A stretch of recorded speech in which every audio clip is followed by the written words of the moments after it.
Hello बच्चों, आप सभी को मेरा नमस्कार। यस, जब तक फोड़ेंगे नहीं तब तक छोड़ेंगे नहीं। यस, लास्ट टाइम तक मैं भी छोड़ने वाला नहीं हूं आपको, क्योंकि इस बार फोड़ना जरूरी है। क्लियर? बिल्कुल। तो समझ गए होगे कि अब मैं बात करने वाला हूं कि समय कम है, हर चीज को ब्रेन में परमानेंटली सेट कैसे किया जाए, आखिर किस तरीके से ये ट्रिक यूज की जाए जो मेमोराइज हो जाए हर चीज, एनसीईआरटी की एक एक लाइन मेमोरी में सेट हो जाए, वो भी बहुत कम टाइम में, क्योंकि टाइम कम है। और जब एग्जाम का प्रेशर होता है और चारों सब्जेक्ट का प्रेशर होता है, तो वो लाइंस कैसे रिफ्लेक्ट होनी चाहिए ब्रेन में से, वो मैं आज बताने वाला हूं। ठीक है? और एग्जाम तक आपके संग जुटने वाला हूं। तो सारे के सारे बच्चे जो अभी नए हैं, ठीक है, और जिन्होंने अभी चैनल सब्सक्राइब नहीं किया, तो भाई एक बार चैनल सब्सक्राइब कर लो। खुद बोल रहा हूं। ठीक है? क्यों? क्योंकि अब इस पर एक अल्टीमेट मैं एक सीरीज चालू कर रहा हूं, अल्टीमेट सीरीज। ठीक है? आधा घंटे में एक एक चैप्टर को ब्रेन में मैं सेट करता जाऊंगा। ठीक है? आपका एनसीईआरटी एक्सट्रैक्ट मैंने स्टार्ट कर दिया है। ठीक है? वो आपका मैंने शेड्यूल बना दिया है, और पैरेलल मुझे रिवीजन भी कराना है, और हर चीज को इस तरीके से ब्रेन में सेट करना है कि ब्रेन मैपिंग आपकी हो जाए और रैपिड फायर के अंदर हो। तो वही रैपिड फायर मैं स्टार्ट करने वाला हूं उसके अंदर। ठीक है? अब वो रैपिड फायर क्या होगी? ठीक है, अब मुझे बताना कमेंट करके, क्या ये आपके लिए बेनिफिशियल है। अभी स्टार्ट कर रहा हूं, मैं पूरा प्लानर दूंगा आपको कैसे। अब एक बार देख लो। ठीक है? अगर मैं आपको चैप्टर को 30 मिनट के अंदर, ठीक है, ब्रेन मैपिंग कर दूं, यानी क्विक रिवीजन करा दूं, समझना मेरी बात, हाँ, क्विक रिवीजन करा दूं और रैपिड फायर क्वेश्चन की प्रैक्टिस के साथ, तो बताओ मजा नहीं आएगा आपको? ठीक है? यानी यहां पर अगर मैं रिवीजन की बात करूं, ऐसे कोई भी चैप्टर उठाऊंगा, जैसे मानो बायोमोलिक्यूल चैप्टर उठाया है मैंने, तो बायोमोलिक्यूल का कार्बोहाइड्रेट, ठीक है, और प्रोटीन मैंने उठा लिया, तो कार्बोहाइड्रेट प्रोटीन का मैं सबसे पहले क्या कराऊंगा? Revision, quick revision. ठीक है? ब्रेन मैपिंग के साथ। ठीक है? टोटल ड्यूरेशन होगा 30 मिनट का, और टाइम फिक्स है रात के 10 बजे। ठीक है? यानी 10 तक। तो मैं टॉपिक आपको पूरा एकदम क्लियर करूंगा 5 मिनट के अंदर, थॉरोली, और तुरंत रैपिड फायर क्वेश्चन आपकी स्टार्ट हो जाएगा उस टॉपिक पर, फिर अगेन टॉपिक, फिर अगेन रैपिड फायर क्वेश्चंस का, again topic, again rapid fire. तो रैपिड फायर में होगा क्या बेटा? एनसीईआरटी बेस्ड क्वेश्चन होंगे, हाईली रिलेटेड। ठीक है? जो कह सकते हो जो पूछी गई लाइंस हैं हाई वेटेड, वो होंगी, इसमें पीवाईक्यू भी होंगे।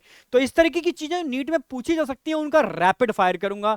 इसमें आपका पार्टिसिपेशन चाहिए, मतलब जब मैं आपको समझाऊंगा तो आप ब्रेन में उन चीजों की मैपिंग करोगे आंखें बंद करके। मैं एक्चुअली ब्रेन मैप ही कर दूंगा आपका, मेमोरी बूस्टिंग सिस्टम कहते हैं इसको।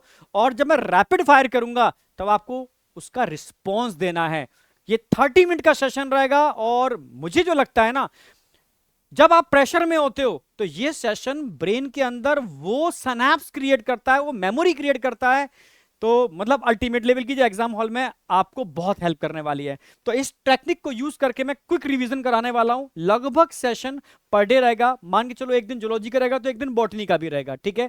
रात के 10 बजे फिक्स रहेगा, और इस तरीके से मैं प्लानर बता दे रहा हूं, हम लगभग लगभग रात के 10 बजे स्टार्ट कर रहे हैं। Biomolecules, animal kingdom, frog, cockroach, then human physio में स्टार्ट करूंगा। ये मेरी ट्रिक रहेगी इस पैटर्न के अंदर। पहला सेशन लगा हुआ है, ठीक है, NCERT recall biomolecule first lecture. Recall 16 फरवरी को है, मंडे को लगा हुआ है। और ये रिकॉल का ट्रिक मैंने बता दिया कि मेरी ट्रिक क्या होगी। पहले मैं रिवीजन कराऊंगा, और तुरंत टॉपिक का रैपिड फायर, फिर रिवीजन, टॉपिक का रैपिड फायर, फिर रिवीजन, टॉपिक का रैपिड फायर। आधा घंटे का सेशन होगा, और सभी लोग ज्वाइन करना बेटा। मैं सच कह रहा हूं, ये सेशन कितना बेनिफिशियल होने वाला है आप खुद समझोगे जब आप ज्वाइन करोगे। ठीक है? तो मुझे कमेंट में ये बताओ कि सेशन, ठीक है, क्योंकि आपका पार्टिसिपेशन जरूरी है। मैंने पूरा 11th कवर किया है, क्योंकि अभी एनसीईआरटी एक्सट्रैक्ट आपका चल रहा है, इसमें 12th कवर कर रहा हूं। ठीक है? और यहां पर मैं क्विक रिवीजन भी करा रहा हूं। ठीक है? और आगे जाकर के डिटेल्ड सेशन भी लेकर के आने के लिए हम मतलब सोच रहे हैं कि उसमें मुझे आपका सजेशन चाहिए कि एक्चुअल में आप इसके अलावा और क्या चाहते हो। ठीक है? समझे? और इस सेशन के बारे में मुझे बताओ, क्या वाकई में आपके लिए बेनिफिशियल है? क्या वाकई में आप प्रॉमिस करते हो कि जब तक फोड़ेंगे नहीं तब तक छोड़ेंगे नहीं? ये मुझे आपके अंदर मतलब चाहिए, कमिटमेंट चाहिए। समझ रहे हो ना मेरी बात? और जोश होना चाहिए आपके अंदर कि सर अभी इतना टाइम है। अगर आप रिवीजन भी करा रहे हो, आप एनसीईआरटी एक्सट्रैक्ट भी करा रहे हो, और आप आगे जाकर कोई ऐसी सीरीज भी लाने वाले हो जिसके अंदर मल्टीपल क्वेश्चन प्रैक्टिस हो, ठीक है, जिसके अंदर हम मॉक टेस्ट करा पाए आपको, जिसके अंदर रैपिड हम मतलब कम टाइम के अंदर पूरे चैप्टर को समराइज करा पाए, तो आप मुझे बताना कि एक्चुअल में आपको इसके अलावा और क्या चाहिए। ठीक है? तो रैपिड फायर यानी एनसीईआरटी रिकॉल तो मैं स्टार्ट कर रहा हूं, मंडे को मेरा पहला सेशन लगा हुआ है। ठीक है? तो जाकर के एक बार, ठीक है, लाइक कर देना। ठीक है? और मिलते हैं रात 10 बजे। Okay? Thank you, all the best.